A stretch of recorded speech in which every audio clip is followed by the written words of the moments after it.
आज हम बात करेंगे गांव में रहने वाले नौजवानों के कैरियर के ऊपर। एक बड़ी बहस का मुद्दा है और ये सवाल बहुत बार मेरे सामने आता है। बहुत सारे लोग मैसेज भी करते हैं, सर कौन सा कोर्स करें, कहाँ से करें, कौन सा कोर्स अच्छा है, कौन सा कोर्स ख़राब है, हमारे पास ऑप्शन क्या हैं आगे बढ़ने के 10वीं के बाद या 12वीं के बाद। तो ये बड़ी ज्वलंत मुद्दा है।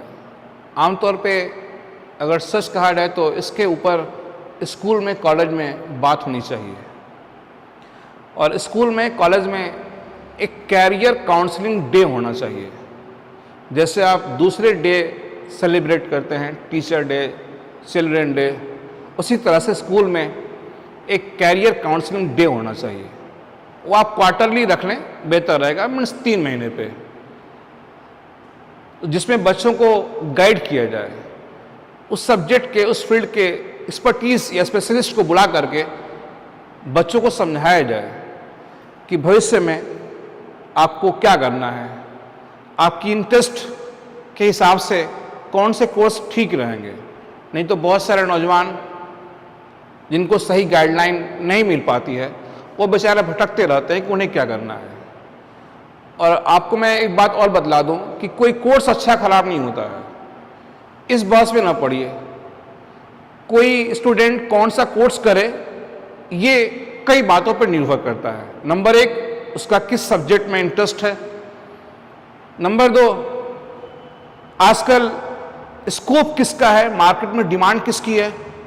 नंबर 3, उसके घर वाले कितने दिन तक पढ़ाई में उसका सपोर्ट कर सकते हैं, मिस कर सकते हैं, फैमिली बैकग्राउंड, तुरंत जॉब चाहिए या घर वाले लॉन्ग टर्म, लंबी अवधि के लिए सपोर्ट कर सकते हैं। इन सब बातों को ध्यान में रख कर एक कोर्स किया जाए। कोई कोर्स अच्छा खराब नहीं होता है।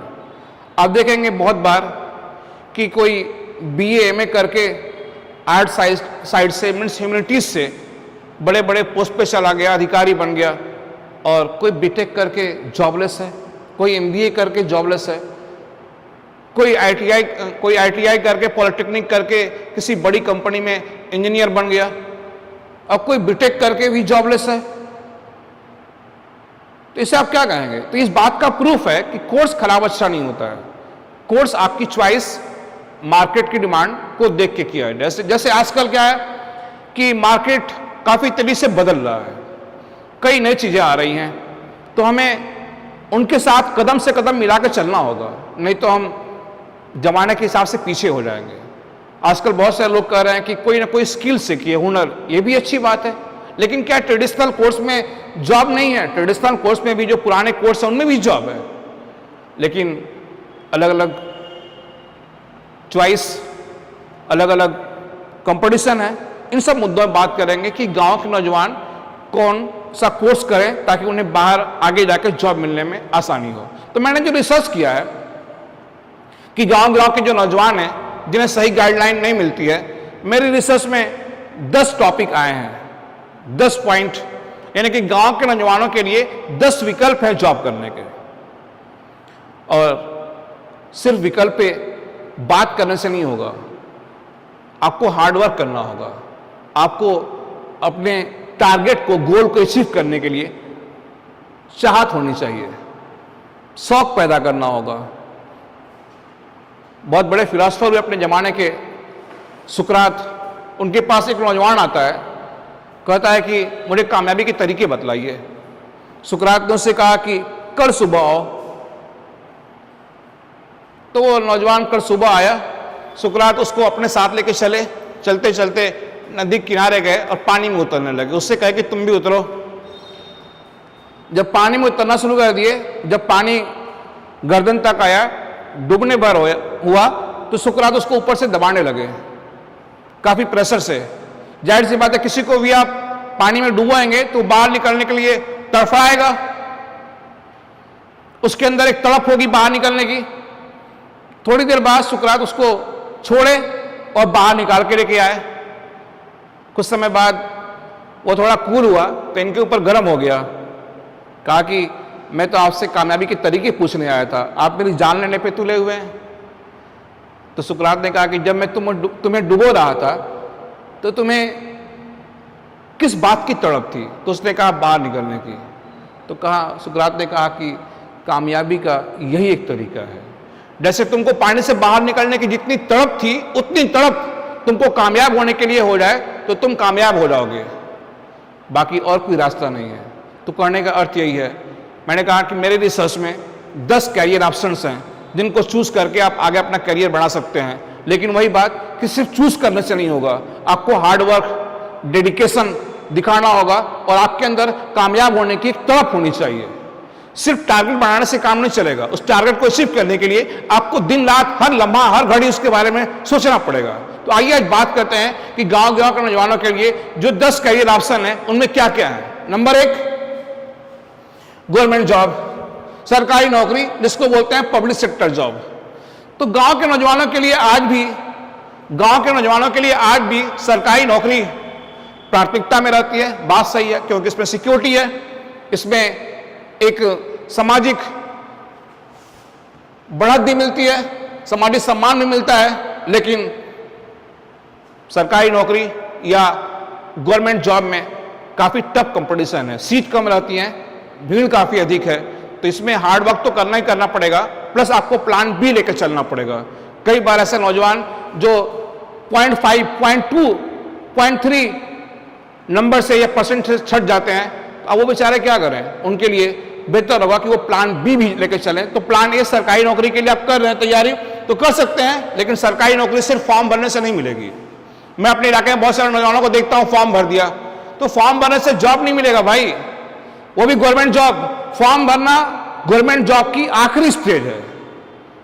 पहली स्टेज है टारगेट सेट करना गवर्नमेंट जॉब के लिए, दूसरा स्टेज है आपको सिलेबस जुगाड़ करना। टारगेट मीन्स आप किस जॉब में जाना चाहते हैं, SSC, bank PO, police force, army, navy, officer grade में, एसएससी में कहां जाना है आपको? बहुत सारे ऑप्शन है, टीचर बनना है, प्रोफेसर बनना है, क्या करना है आपको? जज बनना है, वकील बनना है, मीडिया में जाना है, क्या करना है?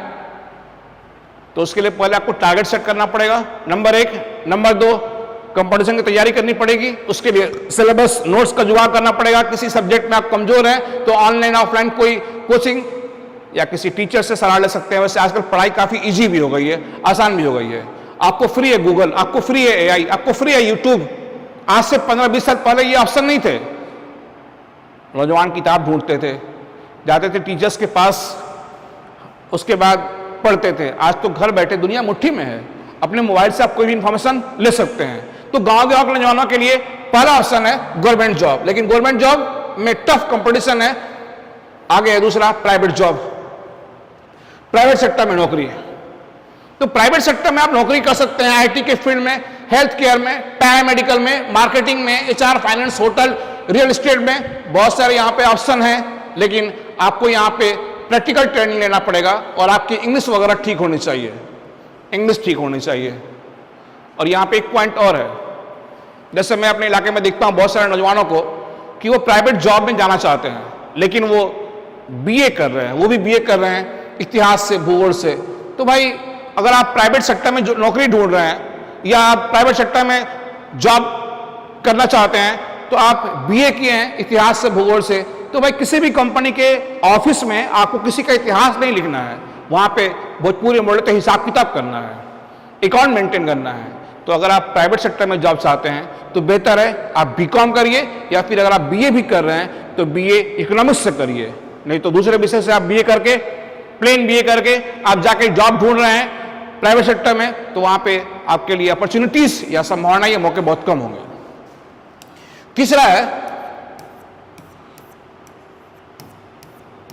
तीसरा ऑप्शन आपके लिए है विदेश में नौकरी, एब्रॉड जॉब, जो कि आजकल काफी चल रहा है। बहुत सारे नौजवान टारगेट बना के रखे हैं कि हमको बाहर जाना है। ठीक है, ये भी एक अच्छा विकल्प है, इसमें तनख्वाह अधिक रहती है, और खासतौर से गल्फ कंट्रीज में जैसे सऊदी में, यूएई में, कतर, ओमान वगैरह में आजकल जॉब की काफी अपॉर्चुनिटी है, तो आप बाहर भी जा सकते हैं जॉब करने के लिए। तो गांव के नौजवानों के लिए पहला विकल्प सरकारी नौकरी, दूसरा प्राइवेट जॉब, तीसरा है एब्रॉड जॉब, बाहर। यहां भी कुछ रिस्क है, कभी कभी क्या होता है कि किसी गलत एजेंट के चक्कर में फंस जाते हैं और सही जॉब नहीं मिल पाती है। तो आपको कई बातों पे ध्यान रखना होगा, जैसे एजेंट क्या, कौन सा है, किस एजेंसी के थ्रू आप जा रहे हैं, कहां पे जा रहे हैं, काम कैसा है, ध्यान देना है। नंबर 4 है खुद का बिजनेस। सही बात है, अगर आप चाहें तो खुद का बिजनेस भी कर सकते हैं। अगर आप जॉब करना नहीं चाहते हैं, कहीं बाहर जाना नहीं चाहते हैं, तो खुद का बिजनेस कर लीजिए, कोई दुकान कोई शॉप ओपन कर लीजिए। उसके लिए भी गवर्नमेंट बहुत सारी स्कीम ला रही है लोन की, उसके लिए भी आप अप्लाई कर सकते हैं। आगे है 5वां है फ्री लॉन्सिंग। बेहतर ऑप्शन है फ्री लॉन्सिंग। तो गांव के नौजवान फ्री लॉन्सिंग में हाथ आजमा सकते हैं। वो दौर गया जब हमारे पास कोई हुनर था और अपने हुनर को दिखाने के लिए दुनिया में हमारे पास कोई प्लेटफॉर्म नहीं थी। आज प्लेटफॉर्म है सोशल मीडिया। एक सीनियर ऑफिसर थे, उन्होंने मुझसे पूछा कि इरफान, आपके दौर की सबसे खास बात क्या है? आप जिस दौर में पैदा हुए खास बात क्या है? मैंने कहा उनसे कि सोशल मीडिया। उन्होंने कहा ये कैसे? मैंने कहा सर, अगर कोई 50-60 साल पहले पैदा हुआ है, उस दौर में उसके पास कोई हुनर था, कोई स्किल था, कोई जानकारी थी, ज्ञान था, तो उस जानकारी को, हुनर को, स्किल को, ज्ञान को दुनिया के सामने दिखाने के लिए या बांटने के लिए उस दौर में उसके पास कोई प्लेटफॉर्म नहीं था। आज आपके पास कोई हुनर है, कोई ज्ञान है, कुछ भी XYZ, कुछ भी कोई जानकारी है, तो आप सोशल मीडिया प्लेटफॉर्म पे आओ आप यूट्यूब पे आइए, आप फेसबुक पे आइए, आप ट्विटर पे लिखिए आर्टिकल्स, अपने हुनर को दिखाइए, पढ़ाइए आप कोई सब्जेक्ट। गाना में आप एक्सपर्ट हैं, शेर व शायरी में आप एक्सपर्ट हैं, खाना बनाने में आप एक्सपर्ट हैं, या जिम ट्रेनर आप हैं, तो ये सारे हुनर, ये सारे स्किल, जो भी आपके पास स्किल है, आप कोई भी आपके पास स्किल हो, बहुत सारे स्किल है दुनिया में, तो आपके पास कोई भी आज के डेट में स्किल है, तो उस स्किल को दुनिया के सामने दिखा करके और सोशल मीडिया से कमाना, ये भी एक बेहतर ऑप्शन है। उसके लिए किसी शहर में जाने की आवश्यकता नहीं है, बस अपने गांव में एक छोटा सा मोबाइल है या एक कैमरा है, रिकॉर्डिंग करिए और यूट्यूब पे, सोशल मीडिया पे लगे रहिए, लगातार वीडियो डालिए। ये मत देखिए कि कितनी लाइक है, कितनी कमेंट है, लगातार लगे रहिए। एक न एक दिन आपके चैनल मोनेटाइज होंगे और आपको पैसे मिलने शुरू होंगे। तो फ्री लॉन्सिंग भी एक अच्छा विकल्प है। अगला है एग्रीकल्चर, खेती। हाँ, गांव के नौजवानों के लिए खेती भी एक बेहतर विकल्प है, लेकिन खेती आपको मॉडर्न करनी पड़ेगी। खेती में भी थोड़ी रिस्क है, लेकिन आपके पास कुछ कायदे की जमीन है तो आप खेती बाड़ी में भी हाथ आजमा सकते हैं। Number 6। Number 7, skill based self employment. आपके पास कोई हुनर है, जैसे मोबाइल रिपेयरिंग का, कंप्यूटर रिपेयरिंग का, या और भी कोई आपके पास स्किल है, हुनर है, तो आप इस काम को भी आजमा सकते हैं। जिनके पास पढ़ाई के समय नहीं है, उनके पास कुछ सीखने का इरादा है, तो वो सीख करके इससे भी पैसे कमा सकते हैं।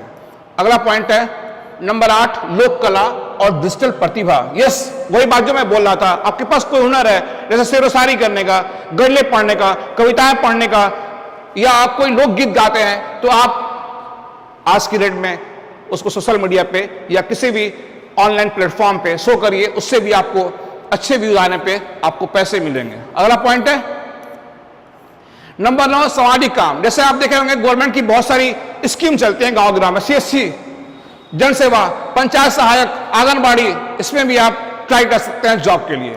और लास्ट विकल्प है, हालांकि इसको लास्ट में नहीं रखना चाहिए था, मुझे पहले रखना चाहिए था, यह भी एक बेहतर विकल्प है, स्पोर्ट्स, खेल कूद। अगर आप कोई भी गेम खेलते हैं, फुटबॉल, क्रिकेट, रेसलिंग, कुछ भी, तो आप उसको प्रोफेशनली खेलिए। टाइम पास करने के लिए, मनोरंजन करने के लिए न खेलिए। जिला स्तर पे, ब्लॉक स्तर पे, राज्य स्तर पे बहुत सारे कंपटीशन होते हैं, उनमें पार्टिसिपेट करिए। किसी रजिस्टर्ड क्लब का रजिस्टर्ड प्लेयर बनिए आप। इसके अलावा देश में खेलो इंडिया या साई का, स्पोर्ट्स हॉस्टल का या स्पोर्ट्स कॉलेज का बहुत सारा फॉर्म आता है, उनको आप भरिए। ये फॉर्म आने शुरू होते हैं फरवरी के बाद, तो फरवरी के बाद साई का या हॉस्टल का या स्पोर्ट्स कॉलेज का या खेलो इंडिया का, इन सबका फॉर्म आता रहता है और हर गेम का फॉर्म आता है। इनको आप फॉर्म को भरिए, अपनी तैयारी करिए और जा करके हॉस्टल, कॉलेज ज्वाइन करिए। वहां से बेहतर गेम दिखा करके आप नेशनल टीम में, स्टेट टीम में या आगे बाहर ट्रायल देके उसमें सेलेक्ट होइए। सेलेक्ट होंगे तो आपको 2 फायदे होंगे, आपको एक प्लेटफॉर्म भी मिलेगा अपने गेम के हुनर को दिखाने का, और प्लस उसके आधार पे आप जॉब भी पा सकते हैं। तो खेल को मनोरंजन के तौर पे आप न खेलिए, टाइम पास करने के लिए सीजनल मत खेलिए। आप किसी रजिस्टर्ड क्लब के रजिस्टर्ड प्लेयर बनिए और कायदे से खेलिए। गेम में भी काफी अपॉर्चुनिटीज हैं, संभावनाएं हैं जॉब की, आप उसमें भी ट्राई कर सकते हैं।